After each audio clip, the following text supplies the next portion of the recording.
আসসালামু আলাইকুম। শেখ তানবীর বারী হামিম ঢাকা বিশ্ববিদ্যালয় কেন্দ্রীয় ছাত্র সংসদ ডাকসু নির্বাচনে সাধারণ সম্পাদক অর্থাৎ জিএস পদে প্রতিদ্বন্দ্বিতা করে জয় পাননি ছাত্রদল নেতা শেখ তানবীর বারী হামিম।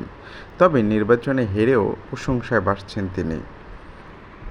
নির্বাচনে ঢাকা বিশ্ববিদ্যালয় শিক্ষার্থীদের রায়কে সম্মান জানিয়ে তিনি বলেছেন, শিক্ষার্থীরা যদি মনে করেন এটাই তাদের রায়, তবে আমি সেই রায়কে সম্মান জানাই। শিবির সমর্থিত ঐক্যবদ্ধ শিক্ষার্থী জোটের প্রার্থী এস.এম. ফরহাদ 10,794 ভোট পেয়ে ডাকসু নির্বাচনে বিজয়ী হয়েছেন।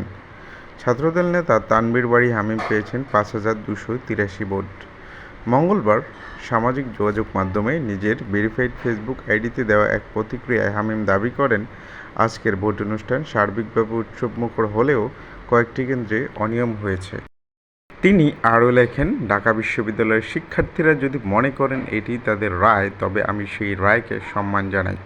আমি শিক্ষার্থীদের প্রতিক্রিয়ার জন্য অপেক্ষমান। শিক্ষার্থীদের প্রতি কৃতজ্ঞতা জানিয়ে হামিম আরও লেখেন, প্রিয় ঢাকা বিশ্ববিদ্যালয় শিক্ষার্থীবৃন্দ, আমি বরাবরই আপনাদের ভালোবাসায় ঋণী। আমি আপনাদের সাথে ছিলাম, আছি এবং যতদিন থাকব আপনাদের পাশেই থাকব। এমন বক্তব্যের জন্য প্রশংসায় ভাসছেন ছাত্রদল নেতা হামিম।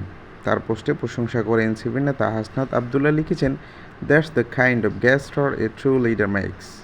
এনসিপির আরেক নেতা সার্জিস আলম লিখেছেন, our future leader. Sadikur Rahman নামের একজন লিখেছেন, আপনার কাছ থেকে এটাই প্রত্যাশিত ছিল ভাই, এবার হয় নাই, বাট আপনি একদিন অনেক বড় নেতা হবেন।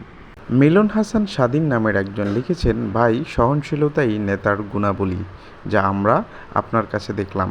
হামিমের এই পোস্টে এখন পর্যন্ত 81,000-এর বেশি রিয়্যাক্ট, প্রায় 14,000 কমেন্ট এবং পোস্টটি 13,000 বার শেয়ার হয়েছে।